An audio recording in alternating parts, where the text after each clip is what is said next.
A very good morning to all participants. I am very delighted to share with you in this pre-recorded webinar. The title of my plenary is How Do We Empower Educators Through Professional Development for Future Readiness? A Singapore Story. Recently, at least from the beginning of the year up to now, we have witnessed worldwide disruptions caused by the COVID-19 pandemic that has caused about 800 million jobs to be displaced and more than 44 million people infected worldwide and counting. What has this revealed about our education systems? One, that we're not prepared for the multiple disruptions. Two, that we are not robust and resilient enough. And finally, that inequality has been exposed in all of our jurisdictions. Amidst the disruptions, it is important for us to seize opportunities. And what are some of these opportunities that we can think about? Number one, we need to strengthen the current foundations that we have and to build upon them. Secondly, we need to seize the opportunity to rethink our systems, make them more resilient, nimble, and innovative to cope with the pandemic and beyond. Thirdly, the rethinking, in spite of all that we've read about international literature, must be contextual, contextualized to application within our own jurisdictions. In Singapore, we have a teacher education for life, FOR, or 4 lives model. I'd like to talk about these 4 lives, and they are lifelong learning, which is about providing multiple pathways for teacher professional development across the continuum of a teacher's career long, beginning from pre-service, all the way to when they are beginning or novice teachers, to when they are professional teachers. It is about life-wise learning, about building the professional ethos and values of our teachers through strengthening the values-based components of our programs and strong personalized mentorship, both at pre-service and in the beginning teacher years. Thirdly, it is about providing life-deep teacher education experience, which is to deepen the professional expertise of all our students through the digital portfolio, the Singapore teaching practice, and the clinical practice components, for example. Finally, it is about life-wide teacher education, providing multiple perspectives through local and global opportunities, as well as digital and multimodal literacies. Moving forward, I'd like to share with you the Ministry of Education's Learn for Life movement, which is really about providing and remaking education by providing learning for life throughout the system for our educators and our students. Let us start with a schematic representation redrawn for the purpose of this presentation for our teachers and our education system. Let's start with number 1, the roots or the soil of the tree. The soil of the tree is to ensure that education is an uplifting force. And the basic purpose of education is representing our mission that every child is not left behind because of their socioeconomic background, and that every child has the opportunity to succeed in life. Number 2 is about holding on to our roots, which is to learn our languages. English knowing bilingualism is a cornerstone of our education system. Our students learn English and their ethnically ascribed mother tongues to keep them rooted to their ethnic and cultural roots. Number 3 refers to the trunk of the tree, which is representing the cultural structural change of igniting the joy of learning. The first structural change that we made in our education system some 2 years ago is to bring out the joy in learning by making some changes to our assessment. For example, the primary school leaving examination scoring system and reducing the examination loads across different years. Number 4 refers to the branches of the tree. We are looking at phasing out academic streaming and replacing it with academic subject-based banding, such that in different subjects, our students may be at different stages, but they are not given an academic stream naming, for example. Number 5 refers to the fruits of the tree, which is to be future ready, we need to refresh our curriculum so that we need to populate our classroom, refresh our curriculum to prepare our students to be future ready. Finally, the sun and the sky represent support for educators, which is what this talk is about. Skills future for our educators is about providing lifelong learning opportunities in key areas of focus for our educators. And what are these key focal areas? They are character and citizenship education, special education needs, inquiry-based learning, differentiated instruction, assessment literacy, and e-pedagogy. All of these are central to moving the education system for pandemic times and beyond.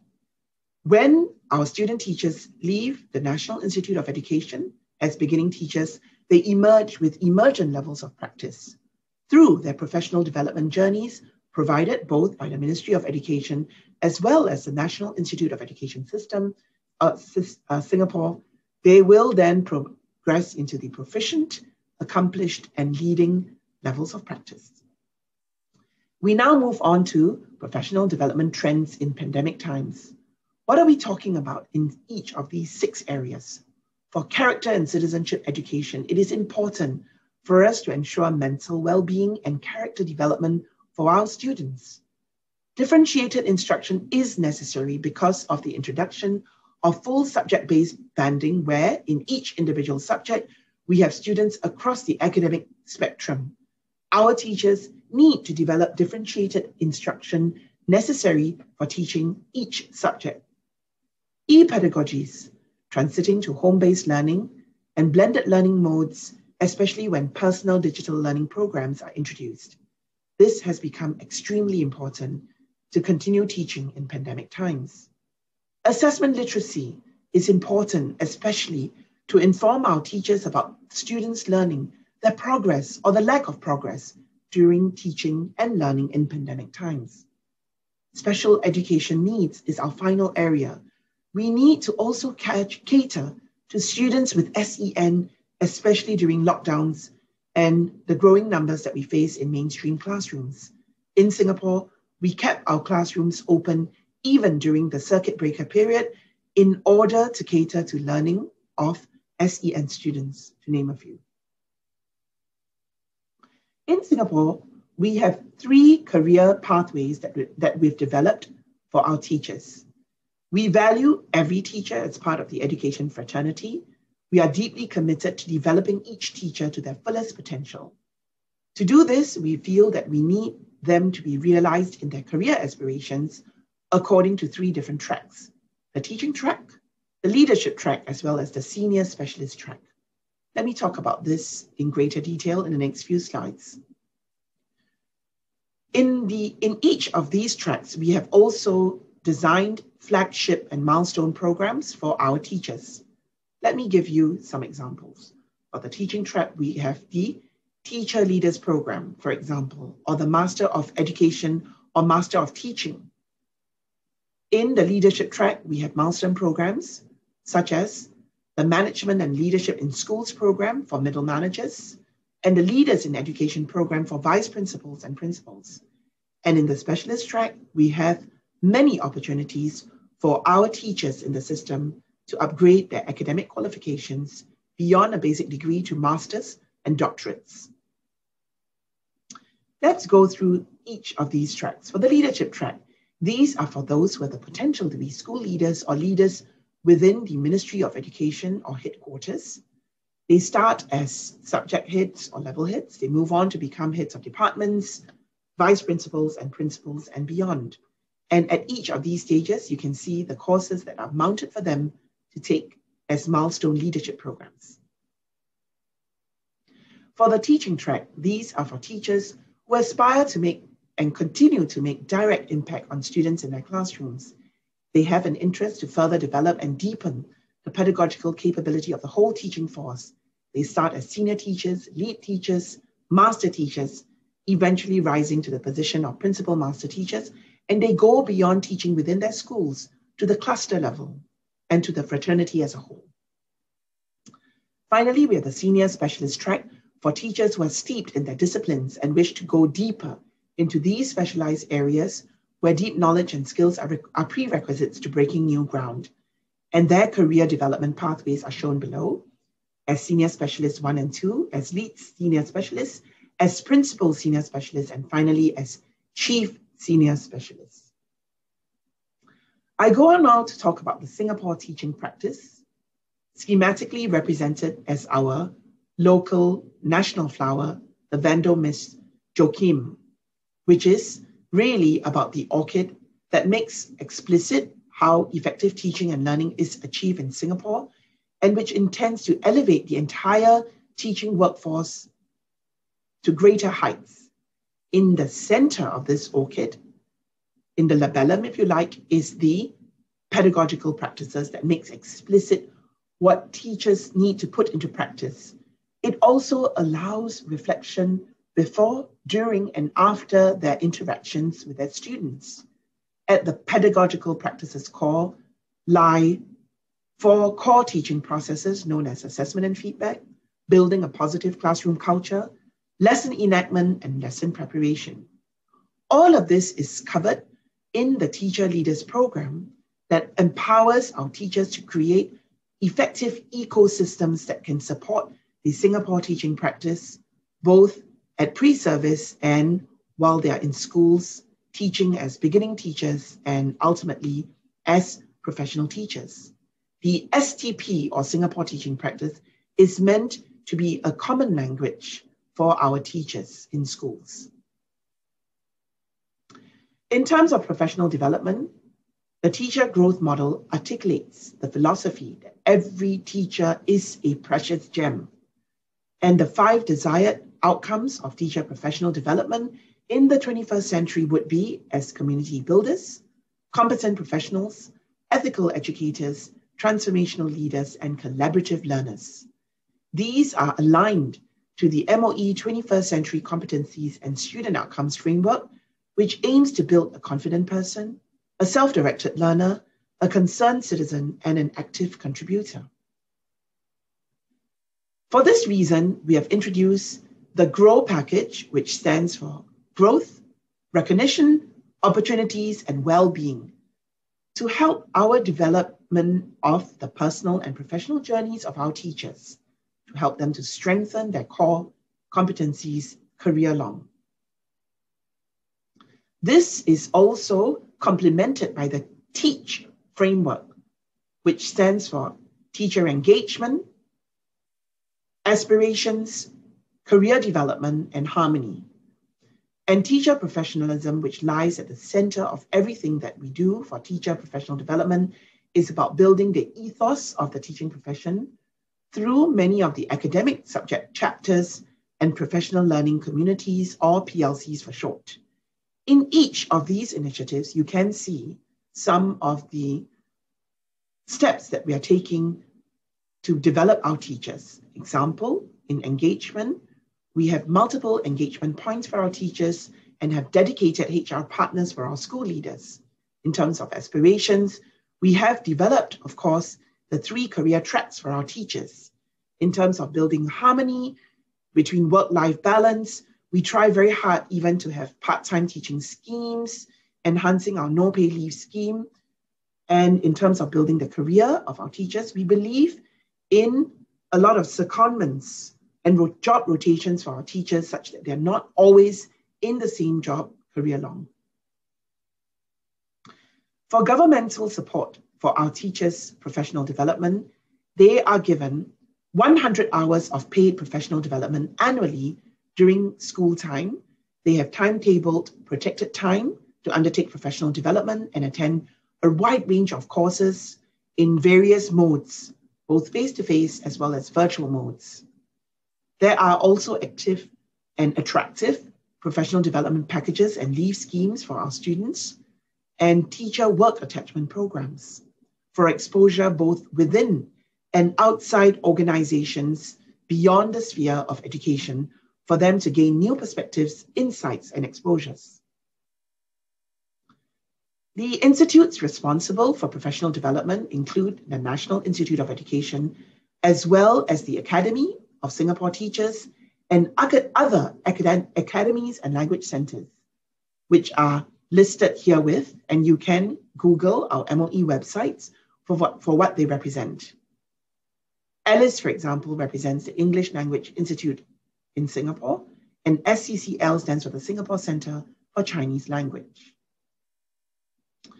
In terms of teacher mentoring, there are multiple mentoring systems A structured mentoring program is an earlier version of the instructional mentoring program that we do for all our teachers. There is a 2-year induction program school-wide, benefiting all teachers and encouraging their growth. It is extremely crucial for our beginning teachers to have experienced mentors as their teachers or their teacher mentors. The role of their teacher mentors are to discover new mentoring practices in order to help them to level up teaching quality. We also have mentor coordinators that mentors the mentors. PD is provided to prepare mentors for their mentorship journeys, and to serve as mentors is compulsory for teacher leaders on the teaching track. I studied the instructional mentoring program as part of a research study, leading a team. We have mentor coaches for instructional mentors and instructional mentors for our beginning teachers. So you can see the multiple levels of mentoring across our system. We have also school-based mentoring for our beginning teachers. And we develop the instructional mentors who mentor the beginning teachers through an instructional mentoring program known as the IMP. The project title I'm talking about is an exploratory study of beginning teacher mentoring practices in Singapore. The period of our project was from 2016 to 2019. Our main research questions: what is the intention of the implementation of mentoring at the different levels of the Academy of Singapore Teachers, instructional mentoring program, as well as schools? How is the implementation being enacted in IMP and in schools? What is the impact of this implementation? What are the factors that lead to successful implementation and positive impact? And finally, what are the suggestions for improvement in instructional mentoring practices at the school level, leadership level, and what is the support provided for mentor-mentee work? Highlights of my findings using this modeling, we can find that you have school leadership impacting significantly effective self-concept, retention intention of teachers, and their intention to quit. School leaders are essential in order to ensure that teachers stay long and are empowered in their professions. Secondly, we build a strong leadership culture, and that is important, and this impacts teachers' acquisition of classroom teaching, classroom management skills, their effective self-concepts, their cognitive self-concepts, as well as their retention intention. Mentor support is shown to be essential in teachers' development of classroom teaching competencies and building of their effective self-concepts. What are some of the effective attributes and strengths that is important for mentors? The support and trust of school leaders are critical for the successful implementation of mentoring programs. Trust between mentors and mentees is also important. Thirdly, subject-based or disciplinary-based mentor-mentee matching, as well as cross-disciplinary matching, have both their strengths and their weaknesses. So the system needs to design two types of matching. What are some strengths that we found? A system-level mentoring program for mentors can potentially lift the professional practice of the teaching fraternity and help us to uphold quality teaching and quality learning. Next, a structured mentoring program that is built on trust and support from their leaders with released time given from teaching, targeted focus, etc., can ensure the successful implementation of our mentoring programs in schools. What are some challenges and areas for enhancements? We need guidelines about how to assess the impact of our mentoring programs and how mentors, as well as our beginning teacher growth, can be further developed. We also need to provide more mentoring professional development for experienced teachers as well, not just focusing on beginning teachers. Finally, I'd like to say that if you're interested to read more about teacher professional development in Singapore, you can find this through our book entitled Empowered Educators in Singapore, How High-Performing Systems Shape Teaching Quality, co-authored by Lynn Goodwin, Ee-Ling Low, and Linda Darling-Hammond. I would now like to show you the book cover. Thank you very much for your kind attention, and I look forward to the face-to-face interaction that I'll have with you later on to take on some questions and answers.